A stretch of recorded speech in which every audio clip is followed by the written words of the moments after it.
신명기 25장 1절부터 10절까지 우리 한 절씩 봉독합니다.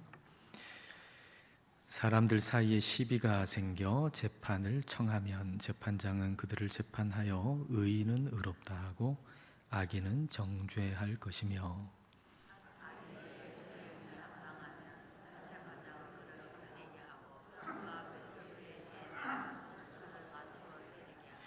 40가지는 때리려니와 그것을 넘기지는 못할지니 만일 그것을 넘겨 매를 지나치게 때리면 내가 내 형제를 경히 여기는 것이 될까 하노라. 형제들이 함께 사는데 그중 하나가 죽고 아들이 없거든 그 죽은 자의 아내는 나가서 타인에게 시집가지 말 것이요 그의 남편의 형제가 그에게로 들어가서 그를 맞이하여 아내로 삼아 그의 남편의 형제된 의무를 그에게 다 행할 것이요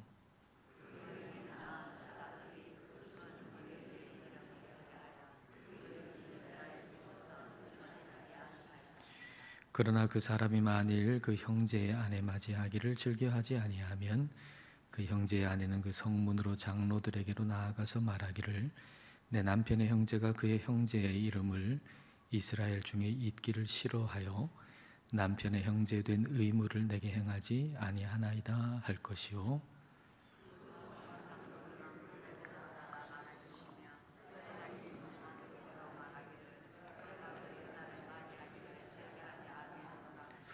그의 형제의 아내가 장로들 앞에서 그에게 나아가서 그의 발에서 신을 벗기고 그의 얼굴에 침을 뱉으며 이르기를 그의 형제의 집을 세우기를 즐겨 아니하는 자에게는 이같이 할 것이라 하고 이스라엘 중에서 그의 이름을 신벗김 받은 자의 집이라 부를 것이니라. 아멘. 세상 곳곳에서는 아직도 전쟁이 그치지 않고 있습니다. 또 우리 주변을 둘러봐도 이곳저곳에서 이런저런 일로 분쟁하고 싸우느라 어수선합니다. 그리고 또 우리 마음도 또 어떤 사람과의 관계 등등으로 인해 가지고 마음의 평안을 잃어버릴 때가 있습니다. 왜 이런 싸움이 일어나는 걸까요? 이런 싸움이 그치려면 어떻게 하면 될까요?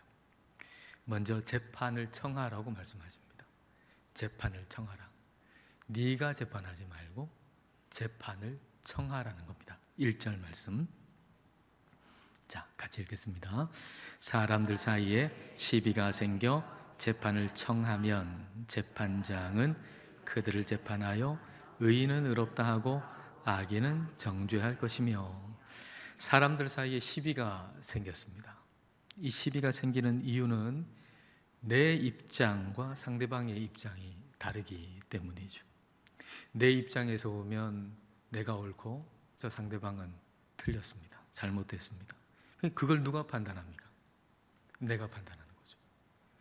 내가 옳다, 저 사람은 잘못됐다. 이거 판단하는 것은 내가 판단하는 거죠. 내가 재판장이 돼가지고 재판을 하니까 시비가 그쳐지지 않는 거예요. 나도 재판장이 되고 저 사람도 재판장이 돼가지고 두 사람이 다 재판장이니까 두 사람 나름대로 재판장이 돼가지고 판결을 내리려고 하니까 이 시비가 그쳐질 수가 없는 거죠. 이럴 때 재판장에게 재판을 청하라는 거예요. 이럴 때 재판장에게 재판을 청하라. 우리의 마음의 싸움이 일어날 때 우리 자신이 시시비비를 가리려고 하지 말고 유일한 재판장이신 하나님께 재판을 청하라는 거예요. 우리의 유일한 재판장은 하나님밖에 없어요. 그러니까 우리가 재판하려고 그러면 언제나 마음에는 싸움이 그치지 않죠. 그래서 하나님께 재판을 청하라. 하나님께 재판을 청한다는 것은 하나님께 결정을 맡긴다는 거예요. 내 손을 들어달라는 얘기가 아니고 하나님 내 손을 좀 들어주십시오. 그게 아니고 하나님의 결정을 따르겠다는 거예요. 잘못한 걸 알려주시면 그럼 내가 그걸 인정하고 회개하고 돌이키겠다는 거예요. 그러니까 마음에 일어나는 싸움을 그치려면 내가 재판장이 돼가지고 모든 걸 판결하려고 하는 그 마음을 내려놓고 하나님이 재판장이시라고 하는 걸 인정해 드려야 합니다. 시비가 붙은 두 사람이 재판장에게 재판을 청하면 이제 그 재판장은 하나님의 대리인이에요. 하나님의 대리인. 하나님 대리인으로서 재판을 하는 거예요. 그러니까 공정해야 하죠. 공정하다라고 하는 것은 의인은 의롭다고 하고 악인은 정죄하는 거죠. 이게 재판의 가장 기초가 아니겠습니까?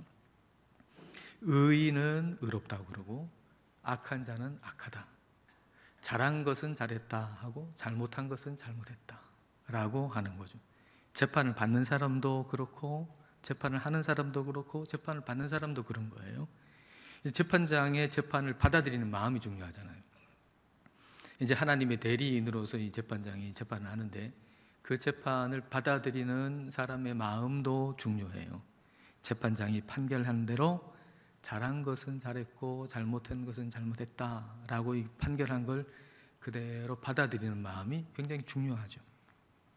근데 그렇지 않고 재판장이 내가 원하는 대로 재판 안 했어요. 내가 생각할 때는 이렇게 판결이 나올 거로 생각했는데 재판장이 그렇게 안 했단 말이에요. 그러면 그걸 이제 안 받아들이면 싸움은 계속되는 거죠. 재판장의 판결을 받아들이지 않으면 마음의 싸움은 계속 일어나는 거예요. 싸움이 그치려면 이러이러한 점은 잘 됐고 이러이러한 점은 잘못했다 라고 하는 그 판결에 대해서 처벌받을 것 처벌받고 그 처벌을 통해서 내 인격이 자라기를 바라는 거죠. 내가 처벌받을 부분이 있다 그러면 내가 처벌받고 고치고 그리고 내 인격이 성장하고 자라기를 바라는 거죠. 그리고 그 처벌을 주는 쪽도 그 사람의 인격을 존중하면서 처벌을 주는 거예요. 2절과 3절. 자, 2절, 3절 여러분 읽어주십시오. 시작. 악인에게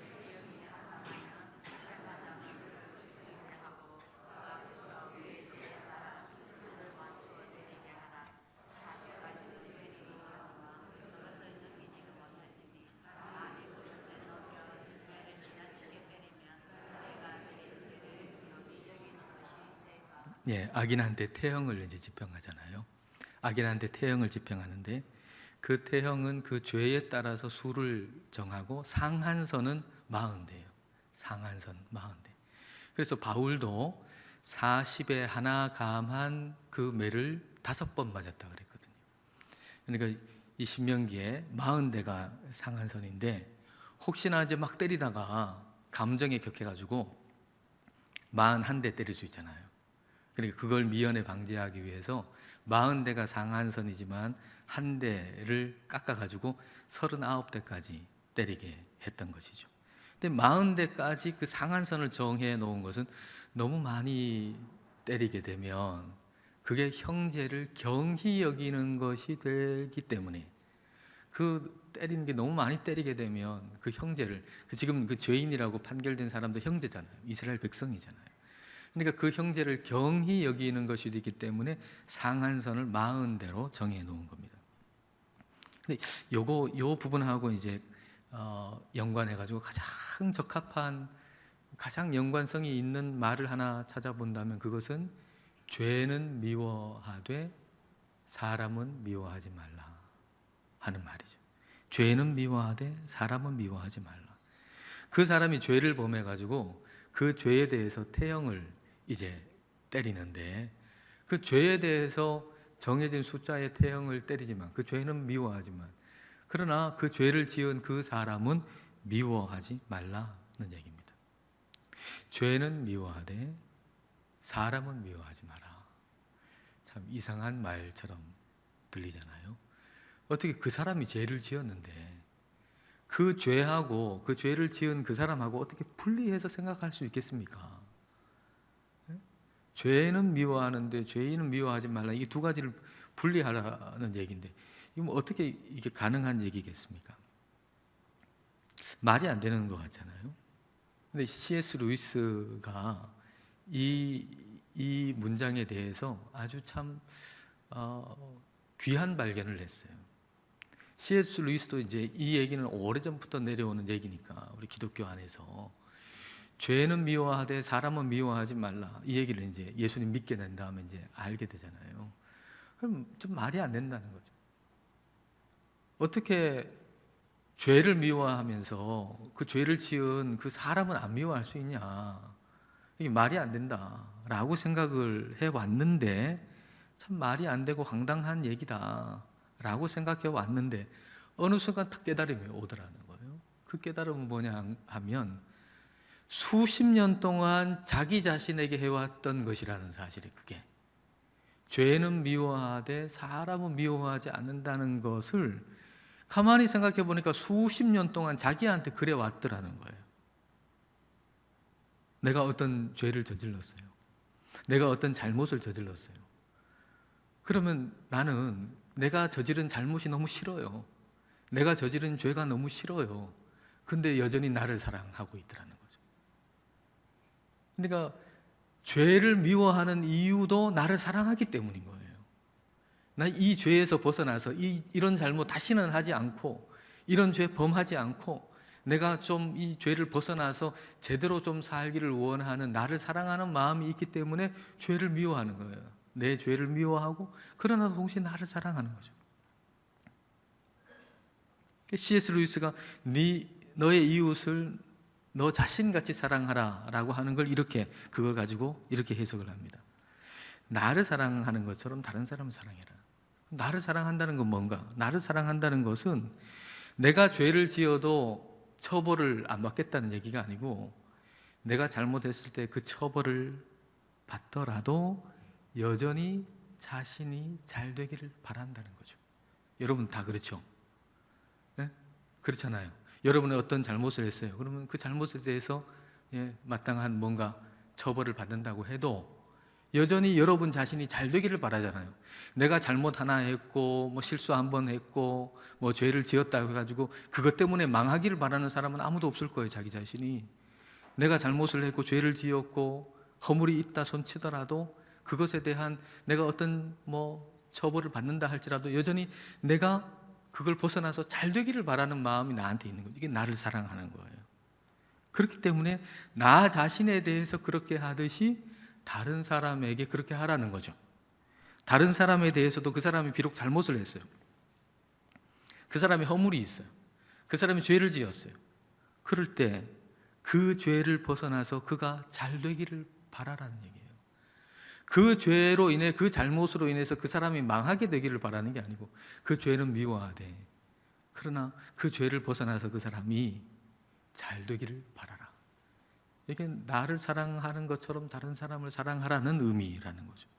그러니까 이 사랑이라고 하는 것은 다른 사람 잘못했는데 그 잘못한 걸 잘못 안 한 것처럼 생각하라는 얘기도 아니고, 그 사람을 좋아하라는 얘기도 아니고, 그 사람이 잘못한 건 잘못한 거예요.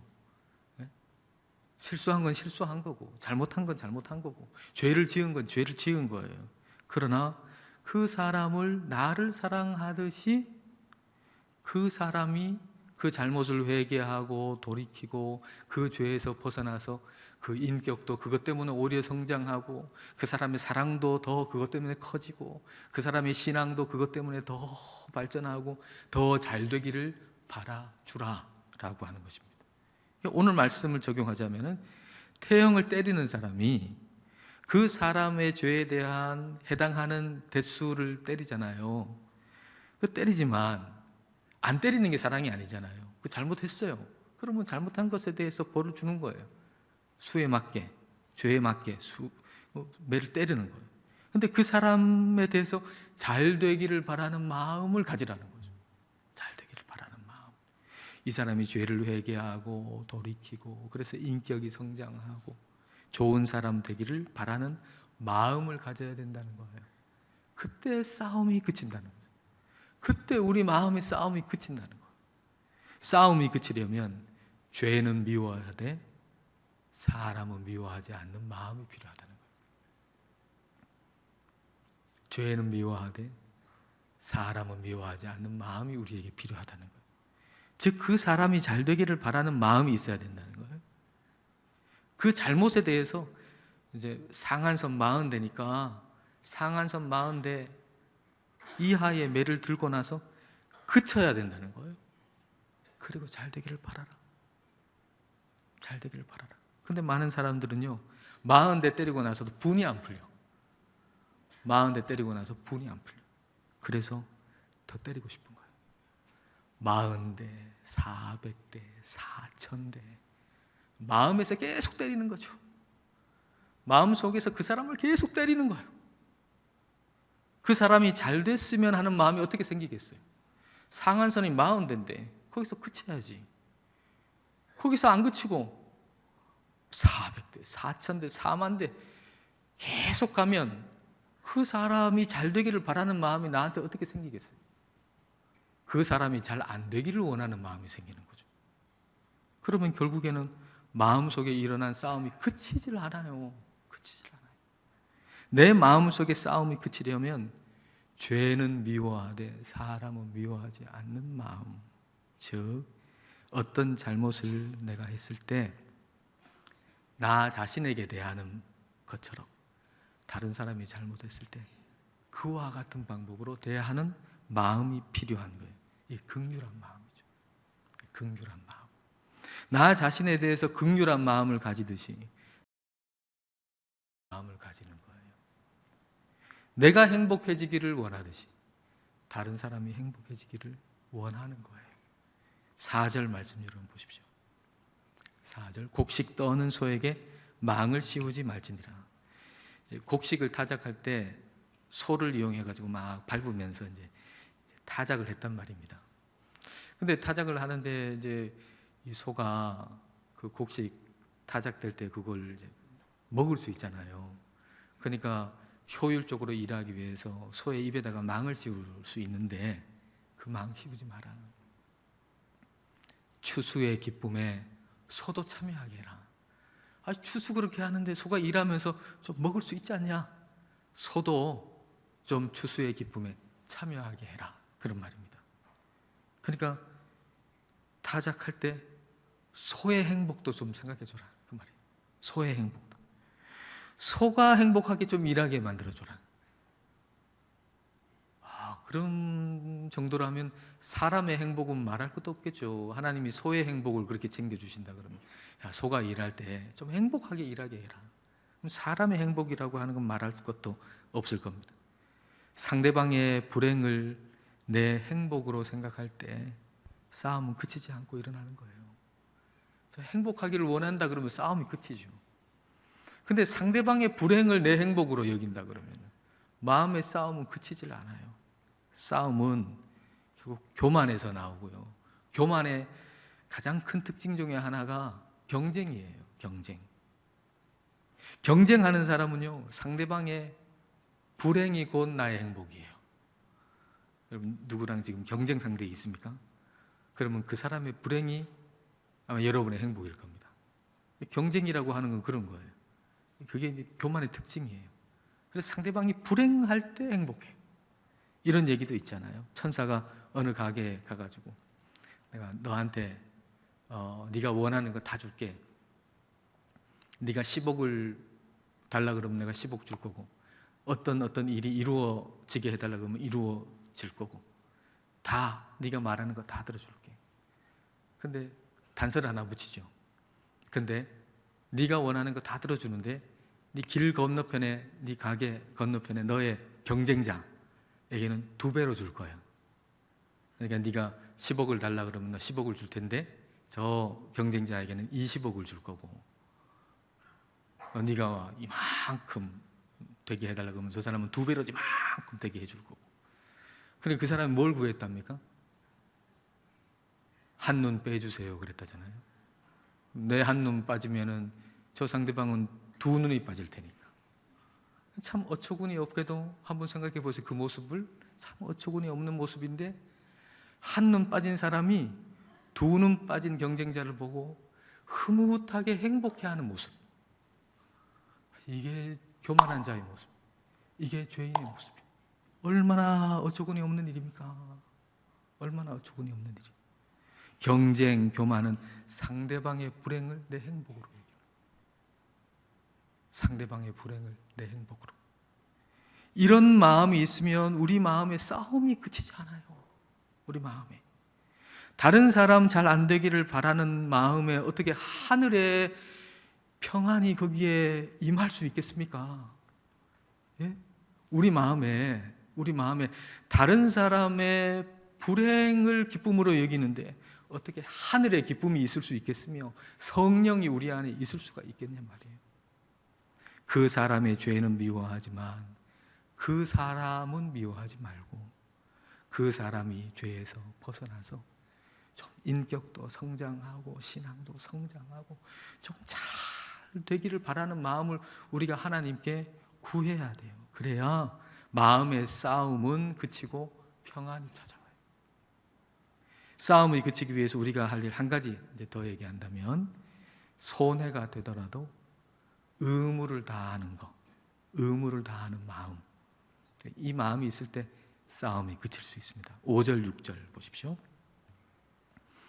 형제들이 함께 사는데 그중 하나가 죽고 아들이 없거든 그 죽은 자의 아내는 나가서 타인에게 시집가지 말 것이요 그의 남편의 형제가 그에게로 들어가서 그를 맞이하여 아내로 삼아 그의 남편의 형제 된 의무를 그에게 다 행할 것이요 그 여인이 낳은 첫 아들이 그 죽은 형제의 이름을 잊게 하여 그 이름이 이스라엘 중에서 끊어지지 않게 할 것이니라. 형제들이 같이 살아요. 그런데 한 형제가 죽었어요. 형이라고 해보십시다. 형이 죽었어요. 형이 죽었는데 그 형의 아내만 남았는데 아들도 없어요. 그런 상태예요. 그럴 때 이 죽은 이의 아내는 그 남편의 동생을 통해 가지고 아들을 낳고 그 남편의 이름으로 대를 잇게 하라는 거죠. 계대법이라고, 대를 잇는 법이라고 하는 거죠. 이게 지금의 우리에게는 너무 이상한 법이잖아요. 우리에게는 너무 이상한 법인데 그 당시의 문화로 봤을 때, 그 당시의 상황으로 봤을 때 이 법은 여인을 보호하는 법이에요. 여인을 보호하는 법. 당시의 여성은 남편이나 아들을 통해 가지고 권리를 얻었거든요. 근데 남편도 죽었어요. 아들도 없어요. 그러면은 권리를 얻을 수 있는 길이 없는 거예요. 어떤 권한을 얻을 수 있는 길이 없는 거예요. 아들이 있어야죠. 그 아들이 있어야 유산이 아들한테 가잖아요. 그러면 그 여인도 그 권리를 찾을 수 있는 거죠. 아들을 통해서. 다시 말하면 이 형수에게 아들을 낳게 해준 이 동생에게는 이익이 될 수 없는 상황일 수 있다는 겁니다. 형이 죽었어요. 그리고 형수만 남았어요. 형수에게는 아들이 없어요. 그러면 동생 입장에서는 유산이 누구 겁니까 이제? 내 거잖아요. 동생 거잖아요. 그죠? 형도 죽었죠. 형의 아들도 없죠. 그러니까 동생에게 모든 유산이 다 돌아간단 말이에요. 근데 형수를 통해 가지고 아들을 이제 낳게 되면 그 아들은 형의 이름을 잇게 되고 그 아들이 바로 맞이가 되는 거예요. 그러니까 유산의 2배를 받는 거예요. 그러니까 그 아들을 낳게 해주지 않으면 자기한테 유산 전부가 돌아오는데 아들을 낳게 해주면 자기한테 얼마만 돌아옵니까? 3분의 1만 돌아오는 거예요. 다 받고 싶으세요? 3분의 1만 받고 싶으세요? 다 받고 싶은 게 이 사람 마음 아닙니까? 그러니까 수고 실컷 해가지고 이익이 하나도 남질 않는 거예요. 지금 이 일이, 이 의무라는 거예요. 그래서 자기의 이익을 위해서 의무를 다하지 않는 사람들이 생길 수밖에 없고 그건 결국은 싸움으로 일어날 수밖에 없는 거죠. 자신의 이익을 위해서 의무를 다하지 않는 사람에 대해서 어떻게 하느냐? 9절과 10절을 보십시오. 그의 형제의 아내가 장로들 앞에서 그에게 나아가서 그의 발에서 신을 벗기고 그의 얼굴에 침을 뱉으며 이르기를 그의 형제의 집을 세우기를 즐겨 아니하는 자에게는 이같이 할 것이라 하고 이스라엘 중에서 그의 이름을 신 벗김 받은 자의 집이라 부를 것이니라. 의무를 행하지 않는 그 형제한테 신을 벗기고 얼굴에 침을 뱉어요. 그리고 신 벗김 받은 자, 집이다라고 부르게 한다는 거죠.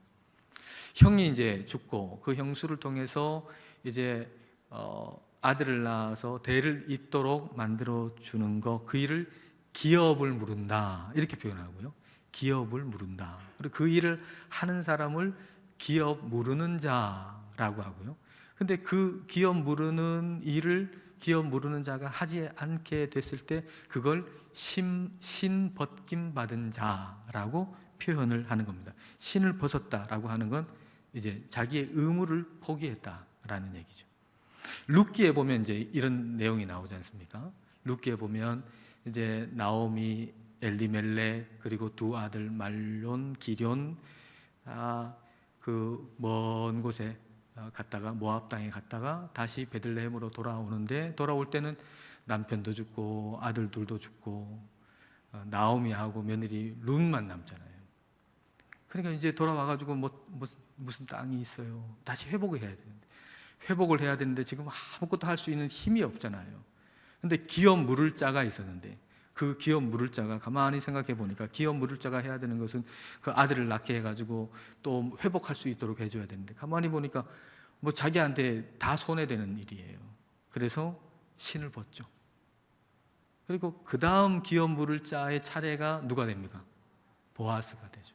그래서 보아스가 기업 물을 자의 그 책임을 다 함으로 말미암아서 아무 힘도 없고 아무것도 없는 그 나오미와 룻이 완전하게 회복되는 그런 모습을 우리가 보게 되죠. 이렇게 이제 기업 물을 자를 히브리어로 고엘이라고 합니다. 고엘. 예수님은 우리의 고엘이시죠. 예수님은 우리의 고엘이세요. 우리가 죄로 다 파산했어요. 우리의 죄로 있는 게 아무것도 없고 빈털터리가 되고 그런 상태, 모든 것이 끝난 상태예요. 근데 예수님께서 우리를 구원하시려고 이 땅에 고엘로 오신 거예요. 이 땅에 고엘로 오셨어요. 그래서 핏값을 주시고, 핏값으로 우리를 사시고, 우리에게 영생을 주시고, 우리를 구원하시고, 우리를 회복시켜 주신 것이죠. 근데 우리는 때로 사람한테 자꾸 기대한단 말이에요. 사람한테 자꾸 의지한단 말이에요. 여러분, 이 세상, 또 이 세상에 있는 사람들은 의지할 대상이 아니에요. 기댈 대상이 아니에요. 반드시 신을 벗을 겁니다. 사람은요, 다 책임져 줄 것 같지만은 반드시 어느 순간 손해가 될 것 같다 하는 순간 신을 벗을 겁니다. 그러니까 이 세상을 우리는 의지해서는 안 돼요. 이 세상의 사람을 우리는 신뢰하거나 의지해서는 안 돼요. 우리의 싸움이 그치려면 우리에게 모든 것을 다 내어주신, 그리고 우리를 살리신 우리의 고엘 되시는 주님만 의지해야 돼요. 오직 주님만 의지해야 돼요. 그분은 신을 벗지 않으세요. 모든 사람은 손해되는 그 시점에 다 신을 벗고 다 포기하겠지만, 그러나 고엘 되시는 우리 주님은 절대로 신을 벗지 않으세요. 우리를 끝까지 책임지신다는 말입니다. 우리가 우리 주님께서 베푸신 그 은혜를 기억하고 생각하고, 그래서 우리에게 손해가 되더라도 우리에게 주어진 의무를 우리가 성실하게 잘 감당한다면 우리의 삶의 싸움도 그치게 될 것입니다. 우리 안에 있는 모든 싸움들이 예수 그리스도의 보혈로 다 그치기를 축복합니다.